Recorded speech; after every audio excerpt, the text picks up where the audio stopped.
Sister Julie. Praise the Lord. Tayo po ay manalangin. Maraming salamat, Panginoon, sa gabing ito, O God. Lord, binigyan mo kami, O God, ng oras. At ito kami, Panginoon, na kami ay nakahanda para ay mapakinggan at mapakain ang inyong salita tonight, O God. Lord, wherever your people are tonight, Father, I ask of your Holy Spirit, O God, to lead us and, O God, guide us so that, God, we could have focus, Lord, to listen, O God, to your word, O God. And Father, we ask, O God, your anointing, Lord, to minister wherever your people are tonight, Father. We thank you, Lord God, once again, that indeed you are God, Lord, our greatest teacher tonight. O God, your name be glorified and be lifted on high, O God. As your word, O God, as your word says, O Lord God, that you are going to display and fulfill, O God, your purpose and your plan, O God, among your people as they come together, as they listen to your word, O God. Let it be, O God, that your ministering angels, O God, will just move, O God, powerfully tonight, Father. We thank you, Lord. Your name be glorified. In Jesus' name. Amen and amen. Hallelujah. Please be seated. First of all, I greeting here from Malaysia. Amen. And to everyone, wherever you are, here around Asia and wherever that you can connect to us, praise the Lord, because we are given again a chance to come together every Wednesday, as we call it as Asia Midweek Service. And for me, this is what I always look back whenever I go back to my work. I always count for Monday, Tuesday, and getting excited when you come on the day of Wednesday, because you are going to hear again the message of God, the word of God from other nations here around in Asia. And so praise the Lord again. I'm always thankful that I belong to this family, because if I did not belong to this family, I don't know where I am tonight. And so it's quite big, it's quite long that I did not also stand to share with you during this Asia Midweek. It's because it's also a blessing when we see others are using it to share the gospel. And so it's always a privilege when everybody is getting excited to take whatever task that the Lord is giving to us. And so thank you once again, of course, to our dear Tatang Bishop, who allowed this platform, this program, so that the Word of God be preached to anywhere where it reaches. And not only to our founder, of course, is our bishops, around our bishops, and of course our bishop here in Asia, Bishop Evelyn. We thank you, and I thank you from the bottom of my heart for every privilege that we can able to share the gospel to this kind of platform that the Lord allowed for everyone and to all of us in this family. And I also notice, for me, whenever there is this kind of program, I always send to my family group chat, wherein I do believe that there is a good internet so that they could able also to press and click and listen carefully to this program. And so, praise the Lord, I do believe that it is God who is making a way so that the word of God be preached to every corner, wherever the people who can reach to listen to the word of God. And either it's short or long, amen, it is always, an opportunity to listen to the word of God, because this is our spiritual food. And I would like to share with you tonight on the topic of arise. And don't move backward, but rather move forward. Amen? Praise the Lord. And this is what we needed in these last days. That instead of going backward or move backward, but we as Christians, we should choose to go forward. And as we look forward, as we go and move forward, of course, there are many giants that we face along our Christian walk.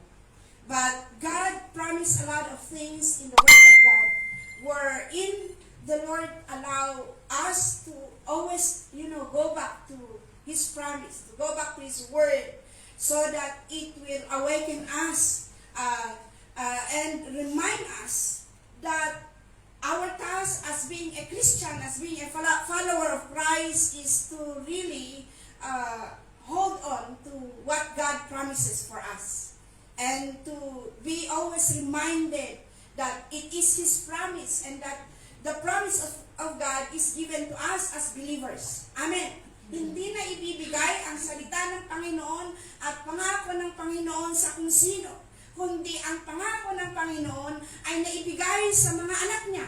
Amen. At nasa sa atin na anak ng Diyos kung paano natin gamitin ang kanyang pangako, ang kanyang salita.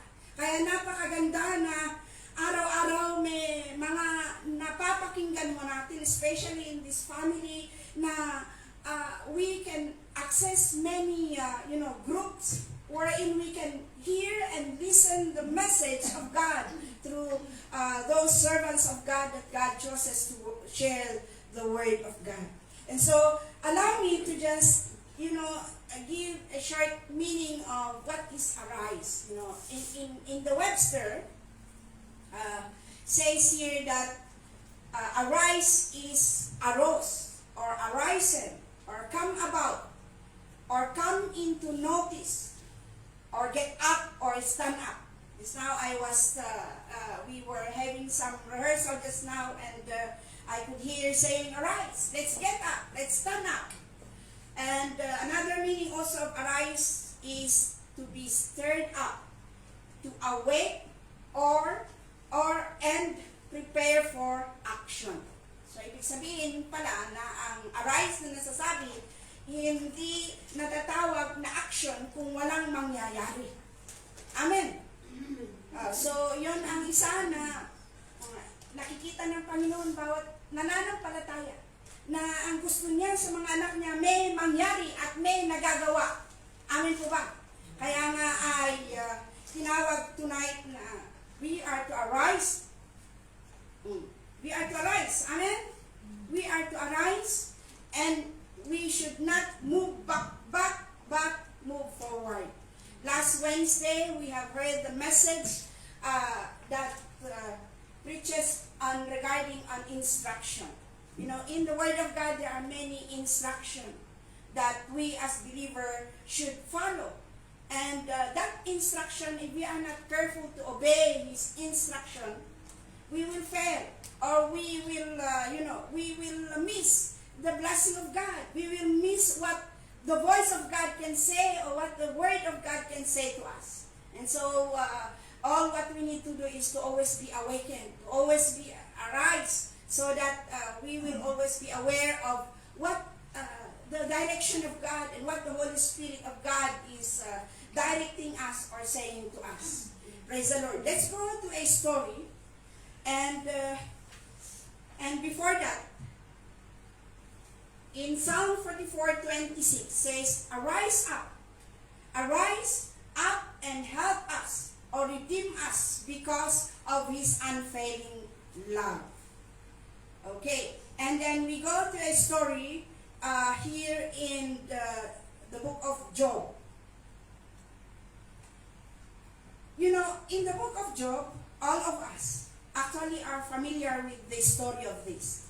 We are familiar and we know, especially if we heard this story when we were young, and even also when we did not even also accepted Jesus Christ as your personal and Savior, and you went to you heard a story regarding a fish, where a big fish, where Jonah catch the fish, where the fish catch Jonah. And it's very interesting. But sometimes, familiarities among us as Christian sometimes can give many failures. Or sometimes it lead us to go backward or to move backward. It's because that if we look and give attention on those failures or mistakes of others, because of this too much familiarities, it even disappoint you, or it even turn you back, or it even, discourage you. But tonight, I would like to go on the story of Jonah, how the Lord gave this instruction and how Jonah obeyed that word that he heard from God. Okay, in the book of Jonah, let's go to chapter 1. Where's my Jonah?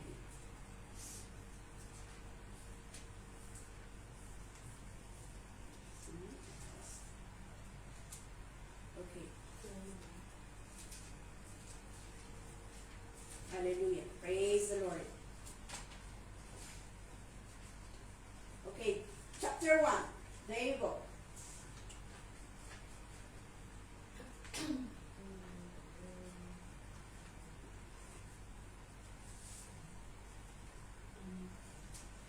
The problem with my Bible is when you have a lot of Bible and sometimes it's difficult to look for it. Anyway, sorry about this. Okay, the first that we see here in the book of Jonah in verse 2 says here, "Go to the great city of Nineveh and preach against it because its wickedness has come up before me." I'm reading in the NIV. "But Jonah ran away from the Lord and headed for Tarshish, and he went down to Joppa, where he found a ship bound for that part. After paying the fare, he went aboard and sailed for Tarshish to flee from the Lord." Praise God. Okay, and we jump up down to verse 5. "And all the sailors were afraid, and each cried out to his own God. And they threw the cargo into the sea to lighten the ship. But Jonah had gone below deck, where he lay down and fell into a deep sleep. And the captain went to him and said, 'How can you sleep? Get up and call on your God. Maybe he will take notice of us, and we will not perish.'" Okay, take note on this verse 6. Then verse 7. "Then the sailors said to each other, 'Come, let us cast lots to find out who is responsible for this calamity.' And they cast lots, and the lot fell on Jonah." Okay, look on this story, where in this story we could see, the first that we could see here is that it was God who is talking to Jonah, saying that, "Go, get up. Go, I want you to go to that place." And that place, Jonah is already familiar of that place. He knows what is going on in that place of Nineveh. And he knows what is people are doing there. Alam niya kung ano ang mga pinagawa ng mga tao doon. Alam niya kung ano ang mga kasamaan ng mga tao doon sa Nineveh. At si Jonah, alam niya kung ano ang mga kalagayan nitong mga tao doon sa Nineveh. Kaya si Jonah ay nagkadkad. Ano yung nagkadkad di Tagalog? Si Jonah ay naghesitant. Dahil ayaw niya napupunta doon, dahil ang pagkaalam niya sa paniniwala niya at sa kaalaman niya na ay masamang mga tao doon. I don't think so na sila ay maniwala sa aking sasabihin. I don't think so na ay mabago itong mga tao dahil sa mga kasamaan nila. Ganun ang first impression ni Jonah. Kaya ay tumalikod siya at iba yung pinuntahan niyang lugar, as we have just read just now. At pumunta instead of going to Nineveh, pumunta doon sa Saan pumunta? Sa Tarshish. Kaya ay dito, napag-alaman ng mga tao doon sa sinakyan niya sa bangka, sa boat, na bakit ganito ang sitwasyon. Bakit lumalakas na ang alon, bakit may malaking mga hangin at talagang malakas na at nagkaroon sila ng takot. As we go, I need to just give a short story on this. At habang ito yung nararamdaman ng mga tao na nandoon sa barko, sabi nila, bawat isa sa kanila, nagkaroon sila ng iba-ibang karamdaman. Dahil una, nakita nila yung malaking alon, yung malakas na hangin. At doon sila natakot. At sila ay nagsitawag sa kanilang mga Diyos-Diyosan kung saan sila naniniwala. At dito natin binasa kanina na sabi nila na but Jonah had gone below deck. Pero si Jonah na ito, wala siyang paki. Kasi unang-una sa lahat ay alam niya kung saan siya pupunta. At unang-una sa lahat, alam niya na dinisobey niya ang sinabi ng Panginoon sa kanya. Kaya ang ginawa niya para ay maiwasan niya ay pumunta doon sa ilalim, doon sa barko. Kasi sa barko may may deck yan. Meron doon sa taas, may floor yan. So pumunta doon sa pinakailalim. At ang ginawa niya ay natulog. So nung natulog itong si Jonah, and the captain and the people there were trying to find out ano ang nangyayari ngayon. Ito. At nakita nila na si Jonah ay natutulog. Kaya siya ay ginising. Diba? Sabi sa verse 6. The captain went to him and said, "How can you sleep? Get up, call on your God. Maybe He will take notice to us and we will not perish." Praise the Lord, mga kapatid. Ano ang makita natin? Kung sa sitwasyon mo, kung sa sitwasyon na ito, na ganito, ay magkakaroon ka ng matinding takot, magkakaroon ka kung ano-ano ang maiisipin mo. Ikaw, gising ka at tatawag ka sa sarili mong Diyos. Baka ang Diyos mo ay maisalakan tayo. Baka ang Diyos mo ay mapatigil niya itong napakalaking bagyo na dumating. At ano ang nangyari dito sa verse 7? Sabi niya, the sailors said to each other, "Come, let us catch lots." So while they woke up Jonah, sabi nila, halina kayo, tignan natin kung ano ang cause nitong bagyo na ito, itong malaking kalamidad na ito. So, sabi nila dito sa verse 7, let us cast lots to find out who is responsible of this calamity.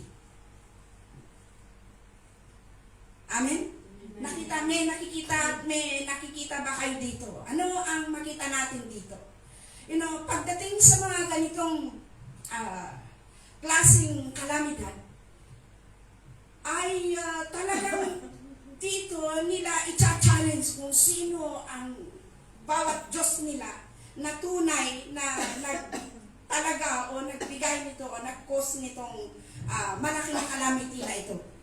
At dito sa verse 8, sabi niya dito, tell us who is responsible for making all this trouble for us. What do you do? Where do you come from? What is your country? From what people are you? So, itong mga tao dito sa bangka, iba-iba kung saan sila nanggagaling. Kaya ay talagang nagtataka sila. Bakit? Tignan ninyo ang kakaiba. Kahit dito, we are in a foreign, wherever, we are in a foreign land.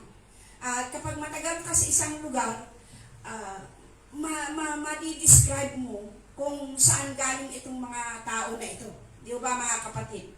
Tayo na andito dito, ma-describe natin kung sila ay Chinese or Pakistan or Indian or Amerikano o kung ano.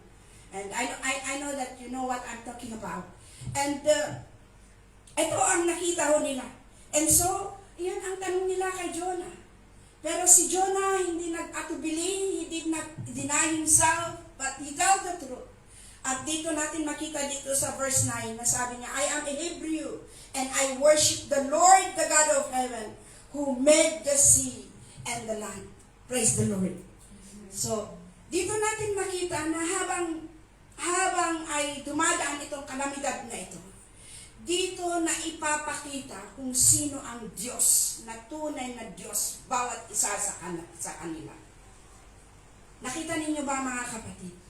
Kaya sa klaseng calamity, kung ano ang hinaharap bawat isa, matindi man o grabe man o maliit man, dito mo makita kung sino ang Diyos na tatakbuhan mo. Dito mo makikita kung sino ka at kung sino ang Diyos mo. At si Jonah na ito, nangyari ito dahil gusto niyang i-introduce sa kanila kung sino ang Diyos niya. Hindi niya i-deny, kundi sinabi niya na, I worship the Lord, the God of heaven, who made the sea and the land. So anong nangyari? Nagkaroon sila ng tanungan bawat isa. So if we go down again, and there we can see na habang nung sinabi na, they were terrified while he was telling this story, while he was introduced that he is worshiping the Lord who made the sea and the land, they started to be terrified.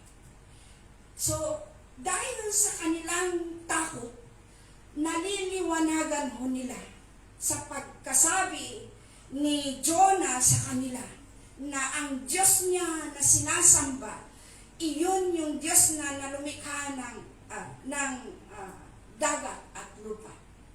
At dahil dito natakot ko sila. At ano ang sabi niya? Dito sa verse 10. This terrified them and they asked, what have you done?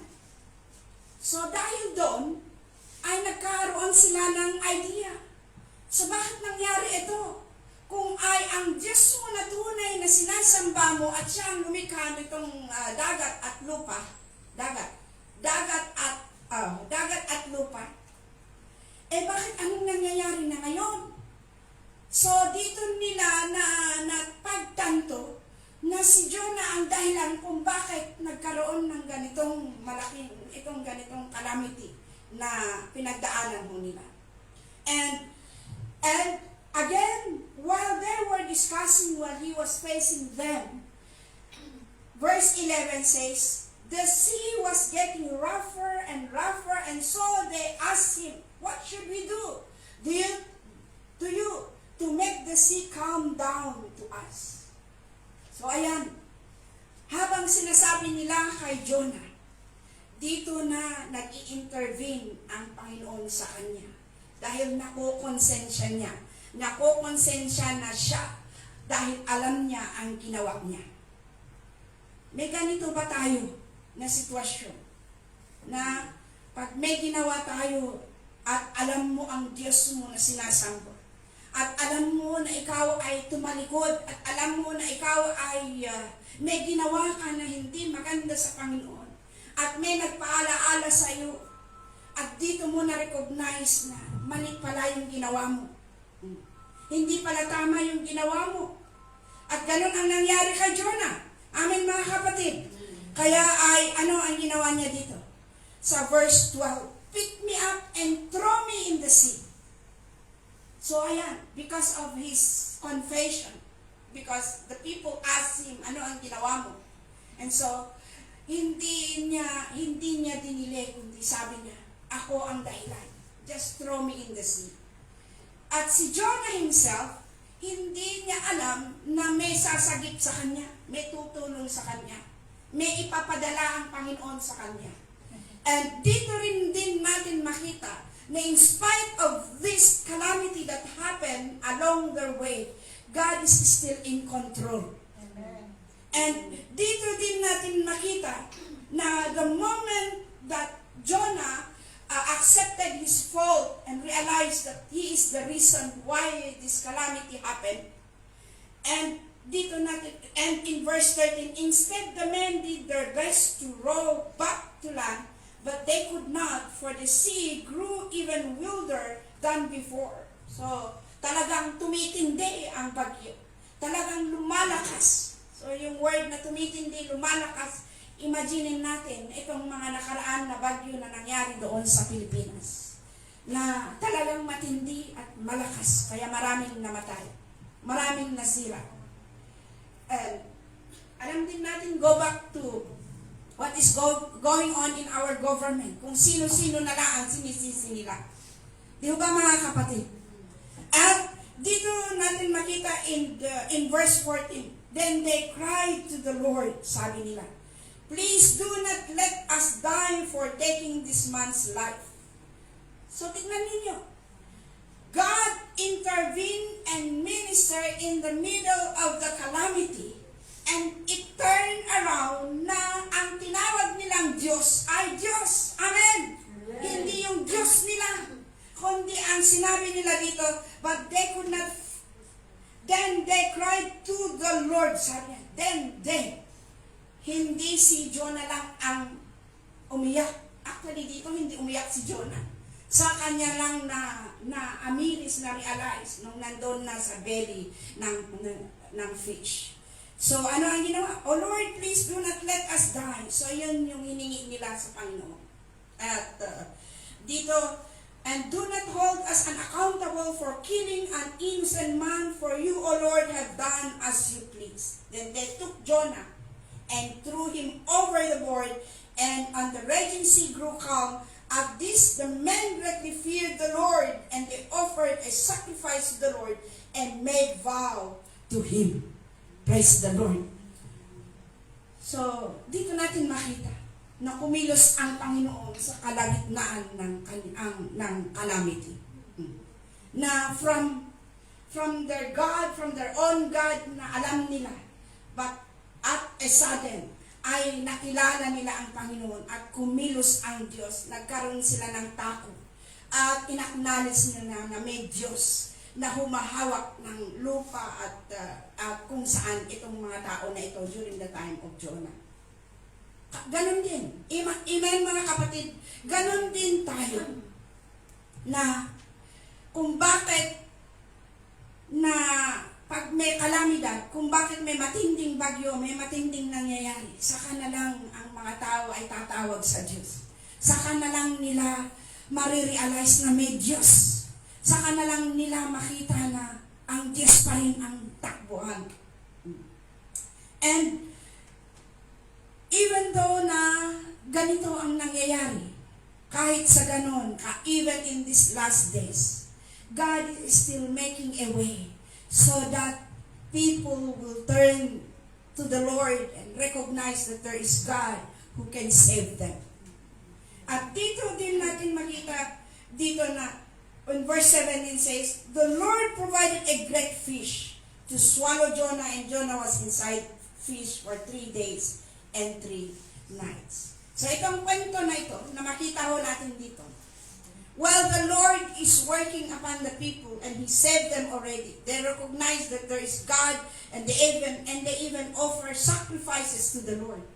Kumbaga ay, it's a part of their thanksgiving to the Lord dahil they were saved with that strong calamity that happened to that time. And while Jonah was inside the fish, there he offered his prayer to God. Kaya makita natin sa chapter 2 dito na ito, matindi ang kanyang panalangin, pero hindi natin isa-isa.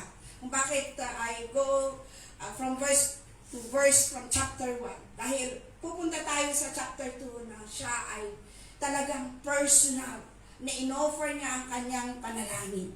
Personal na naalaala niya ang faithfulness ng Panginoon sa buhay niya. Personal na nag-repent sa Panginoon. Personal na humingi sa Panginoon ng kanyang direction. At dito rin din nag-manifest ang Diyos sa buhay niya at itinuloy niya yung plano niya kay Jonah. And you know, in this story that we could see, even you run away from the Lord, and even you ignore what the Lord planned for you, or even you just don't want to do something in your service to God, or even you just don't want to go back to God. But the Lord is a God who is always a way maker, because He don't want us to be lost. Amen. At ito ang nangyari kay Jonah. Kaya ay dito natin makita that it is still God who will still fulfill what He has planned. And it is still God who still pursue what His purpose in the lives of the people of God. At tayo ay mga anak ng Diyos. Amen, mga kapatid. At kaya ay, for the second time, ay kinausap muli ang Panginoon si Jonah sa chapter 3. At dito natin makita for the second time na sabi doon sa verse 3, the word of the Lord came to Jonah a second time. So kung sa first time ay talagang hindi niya sinunod ang instruction, hindi niya pinakinggan, nag-disobey, at talagang ayaw niya. It's because that he is so familiar with that place at sa mga tao doon. And the Lord made a way, kaya ay sa pangalawang, for the second time, sabi dito sa verse, chapter 3, and in verse 2 says, go to the great city of Nineveh and proclaim to it the message I give you. Praise the Lord. So ano yung mission na binigay ng Panginoon kay Jonah? Ano yung message? The message is to go there so that he will preach the word. Amen? Yun yung mission ni Jonah. Na siya ay pupunta doon para ipahayag ang kanyang salita. So praise the Lord. Kung ang Diyos pala ay may plano niya sa buhay mo kahit ayaw mo. Dahil ikaw ang pinili niya.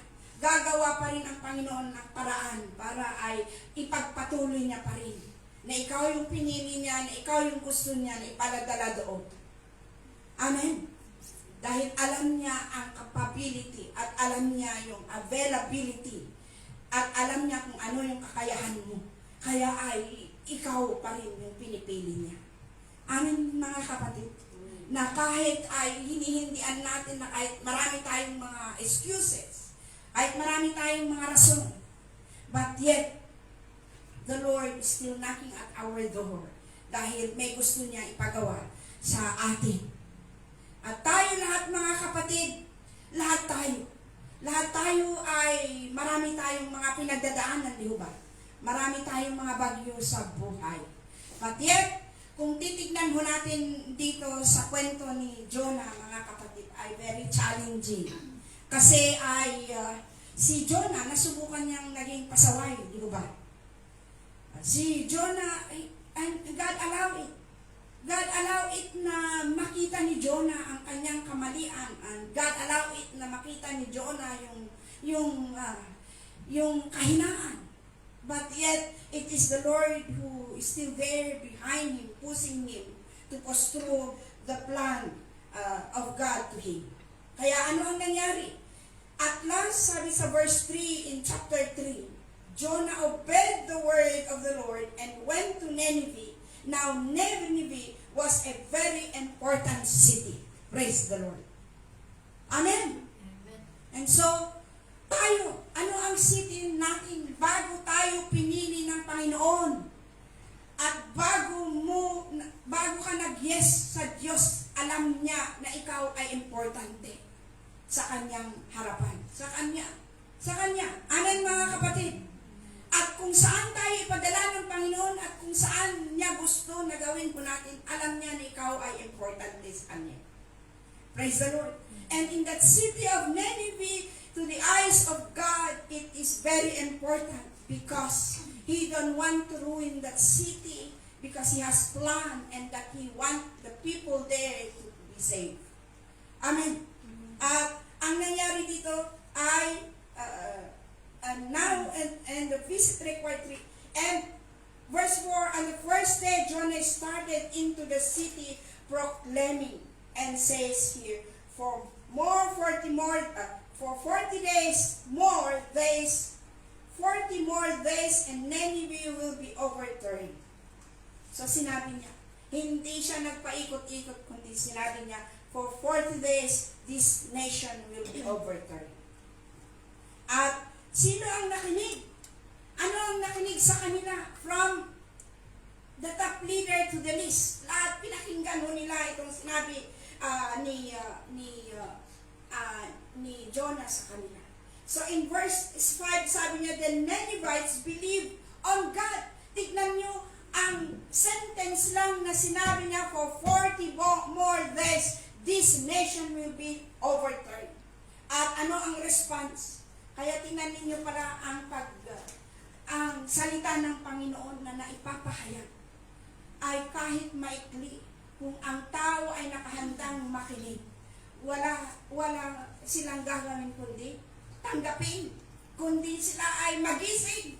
Amen mga kapatid.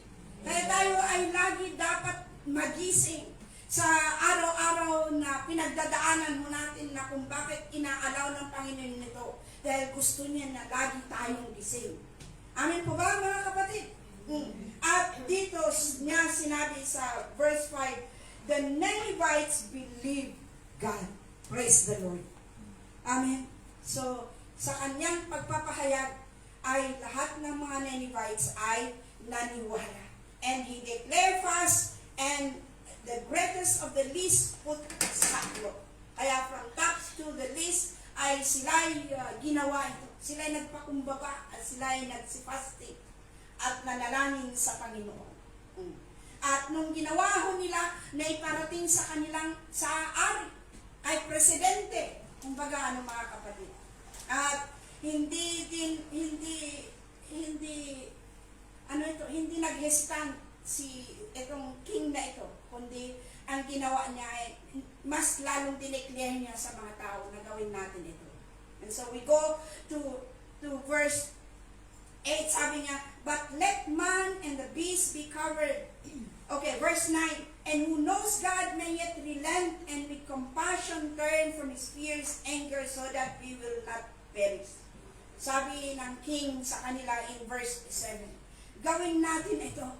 Baka naman maawa ang Diyos at hindi niya itutuloy itong kanyang plano na sisirain itong nation natin. Amen mga kapatid, dito natin makikita na kapag ang mga anak ng Diyos ay nagpapakumbaba at nagkakaisa at sila ay mag-worship sa Panginoon, magkaisa sa kanilang mga panalangin, pagpapakumbaba at paglapit sa Panginoon. Sabi dito, who knows, the Lord will relent. Sabi niya dito, sabi nasa natin kanina.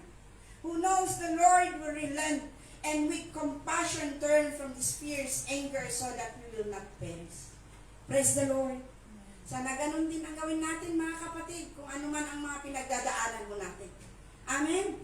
Kaysa na lang takbuhan natin, kaysa na lang tumalikod tayo, kaysa na lang magpasaway tayo.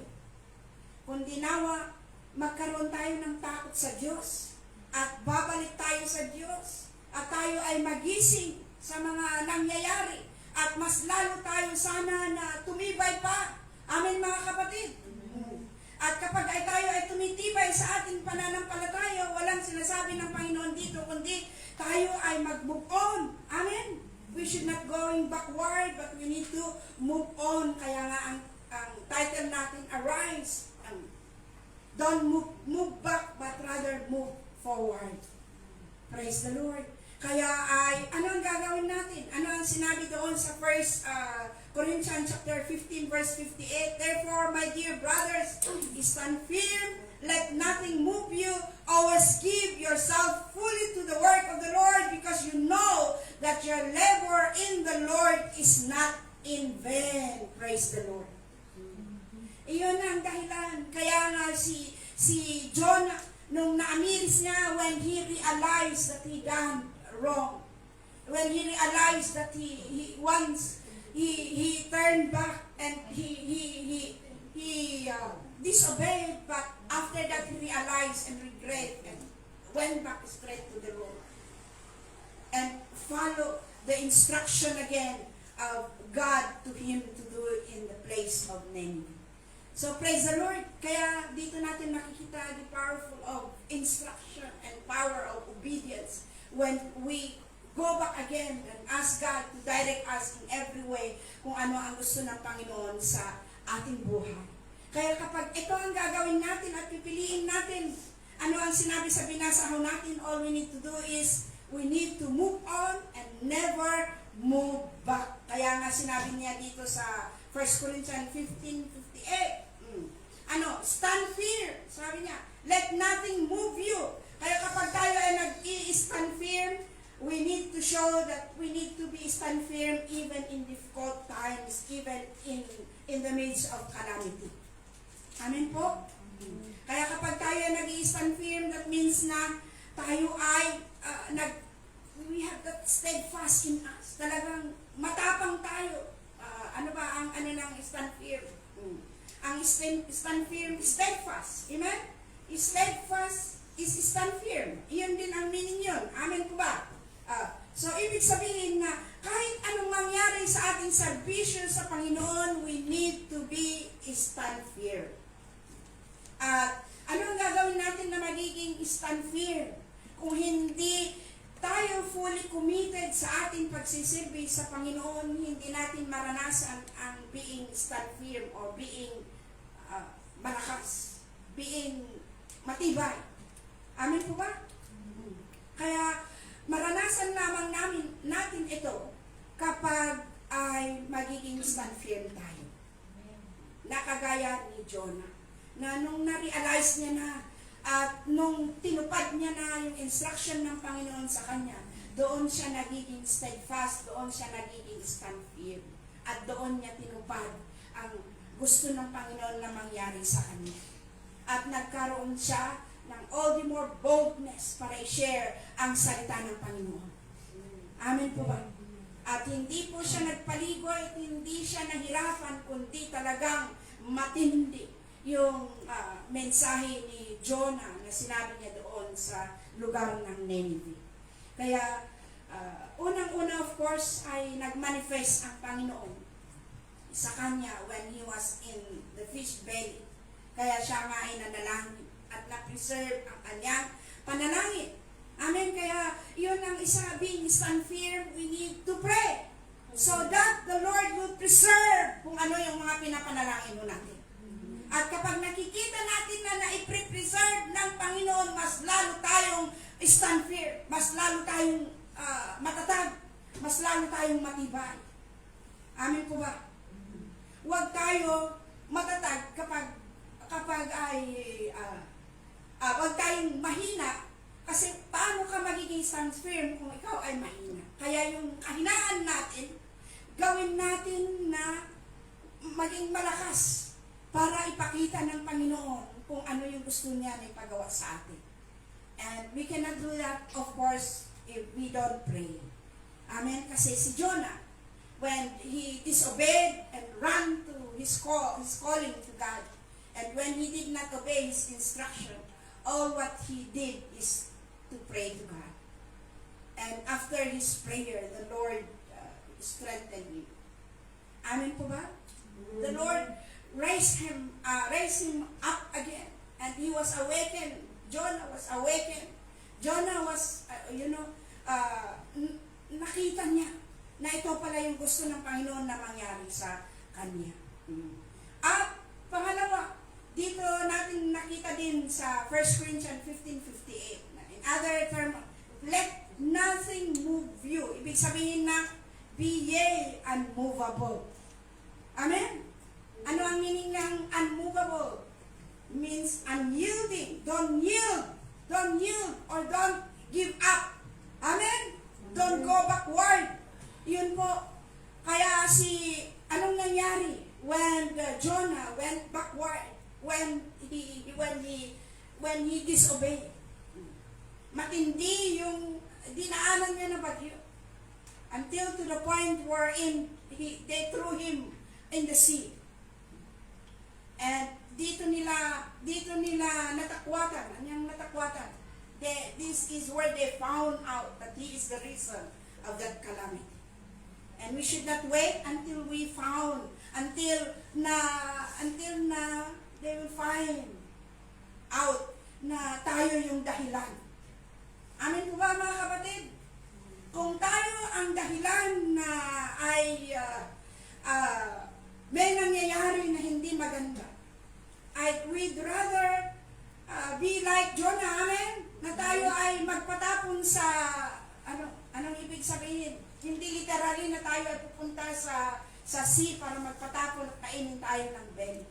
But rather, we come to God, and pray.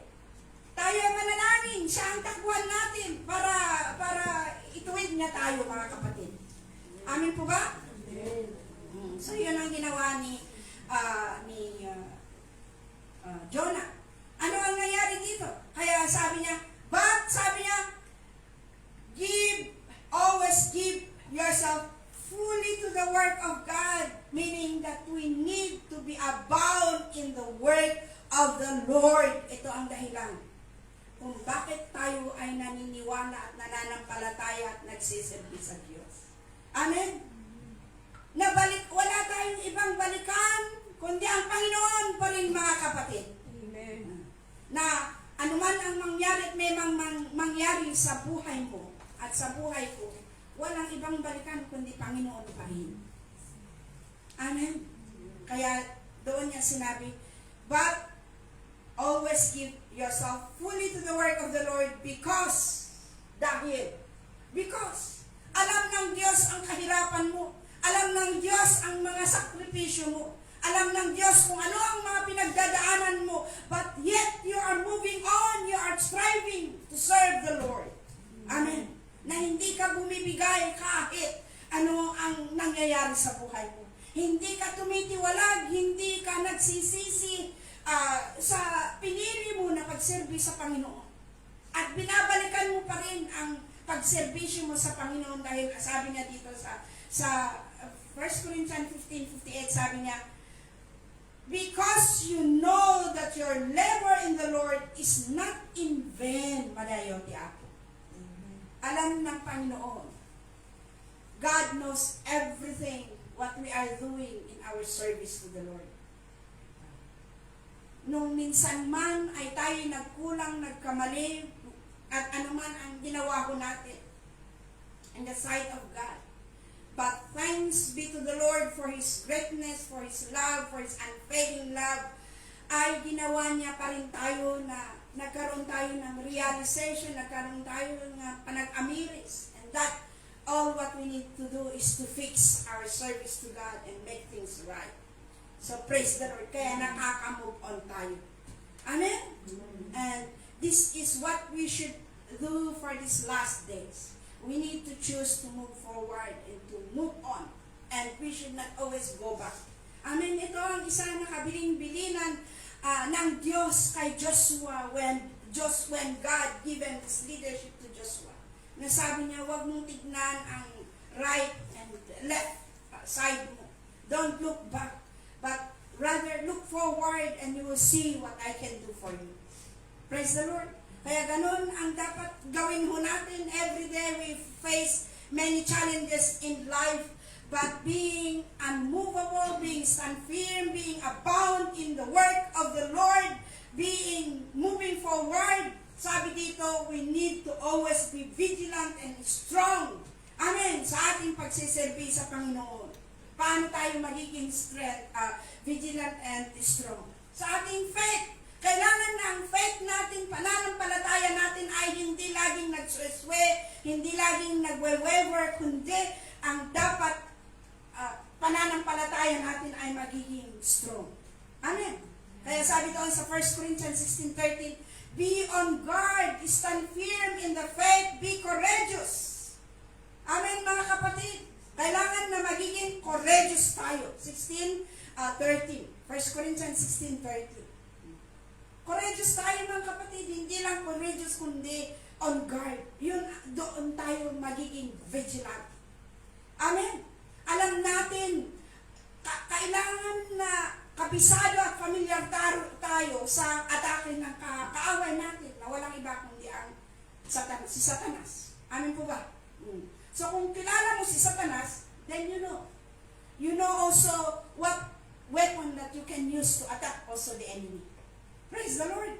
So, being stand firm always requires, ano ang rin-require niya sa atin? We need to be awake, alert, and enthusiastic. Amen? Hindi lang tayo awake and enthusiastic kapag marami tayong pera, kapag okay na okay ka, kapag on fire na on fire ka. Whether in good times or in bad times, we need to be always alert. Stand firm. Amen? Stand firm always also, we need to always be stand firm even in a difficult time. Di po ba? Sabi doon sa Ephesians 6:11, anong sinabi doon? We need to put the full armor of God. Amen? Oras na ba? 40 minutes. And so, we have many more kakabsat putting the full armor of God. Marami po. Nandoon na yung kailangan na talagang matibay tayo. Matibay po ba tayo, mga kapatid? Sa kung saan tayo inilagay ng Panginoon dito sa pamilya natin, mga kapatid. Ang kailangan lang natin na sandata ay kailangan magiging matibay tayo. Kailangan magiging malakas tayo. We should be unimmovable. Unimmovable ba? We should be unimmovable. We should be steadfast, stand firm. Yun ang kailangan natin. Dahil ang kaaway pwede niyang gamitin even within, kahit sa mga kasamaan mo natin. But yet, the secret weapon of this is being always stand firm, being always vigilant, and be ready. We need to always be ready dahil hindi natin alam, mga kapatid, ang mangyari bukas. Only God knows. Praise the Lord. So ito po ang mensahe ko sa inyo tonight. And even though we always keep repeating, hearing, and even we also preach, but one thing for sure is that we need to always examine ourselves. Are we? Ako ba ito? Ako ba ito yung laging stand firm in spite? Ako ba ito na always move forward and not always going back? So yun, kausapin natin minsan. We need to search our heart. We need to see and examine ourselves to the Lord, and all what we need to do is to go back to the Lord. Amen? Go back to God, like what Jonah did. And after that, when you go back to God, listen the instruction of God and follow, obey what the instruction of God. And if the instruction of God is saying you to go there or to pray and stand firm and do what God wants you to do, we better listen and obey. We better do it. We should not, delay. Amen, mga kapatid. Dahil ikaw yung pinili ng Panginoon, ikaw yung inilagay ng Panginoon, ikaw yung gusto ng Panginoon na gagawa itong trabaho na ito. Dahil alam niya na kakayanin mo yan. Even matinding na calamity na darating. Praise the Lord. So, let us be Jonah. Sometimes, sa pinagdaanan ni Jonah. But in the end, he followed. And many turned to God. And many were saved and repent to God. So sana tayo yun. Ikaw yun at ako ito. Na wala ang puso sana natin is to really reach out and to do something in our service to God. Give fully to God. Amen? Hindi half-hearted, kundi talagang sana tayo yung totoo at buong-buo na nagsiserve sa Panginoon. Hindi tayo totoo o buong-buo kapag dahil ay may position ka. Paano kung wala kayong position? O paano kung wala yung binigay o task na binigay? Are you still faithful? Are we still standing firm? Iyon ang isa na minsan tanungin natin sa ating sarili. And that when we examine ourselves to the Lord, we need to always be arise. Gumising tayo at gagawa tayo ng mas kaaya-aya sana sa Panginoon. And the Lord will turn it into everything beautiful and wonderful sa kanyang plano at yung kanyang plano at kalooban ang masunod, hindi tayo. Tayo ay manalangin at maraming salamat sa pakikinig. Maraming salamat, Panginoon, sa inyong salita tonight. Nawa kahit ay minsan we are familiar with this story. And even those whom you chose, oh God, in your word, they are familiar, even they were hesitant, even they disobeyed. But God, thank you Because if it is you who chooses your people, you will always find a way so that your people will realize and know that you are God, is still the one who chose us to do the task for your kingdom, O God. Help us to be like Jonah. Jonah, that in the end, he went that place and preached the word of God. In the end, he obeyed you. In the end, he listened to your instruction. And people were saved. Oh God, this is our prayer tonight, oh God. That no matter, oh God, who we are, Father, let it be and allow it, oh God, that you are going to use us in a mighty way. And that we will always be a blessing. Use us and teach us so that we can be bold, oh God, to preach your word, oh God, like Jonah. Father, thank you. Bless your work, oh God. Bless every ministry that you have put us together, oh God. Let it be that we will always be success, oh God. Successful, Lord. Thank you, oh God. Thank you that through the faith that you have given to us, oh God, we will learn from it. We will learn from there, oh God. And that, Lord, ay matuto kami sa mga pangyayari at dito kami tumitibay. Even in our mistakes, we can see, Lord, that we can learn from there, oh God. And that is the reason na kami ay patuloy, Panginoon, na nagsiservi sa iyo, oh God. At alam mo, oh God, you know, Lord God, the labor of our hands, oh God. Alam mo, Panginoon, kung ano ang pinagdadaanan at kung ano ang mga servisyo ni sa iyo. But Lord, all my prayer, oh God, those who have heard your word, those who are listening tonight, oh God, Father, continue, Lord, to speak to us, oh God. Give us word, Lord God, so that day by day, oh God, we are always aware, oh God, and alert, oh God, and vigilant, Lord God, in our walk with you. Your name be glorified, and thank you, Jesus. Thank you, Jesus. Lord, this is all I pray. In Jesus' name. Amen. Palakpakan natin ang Panginoon.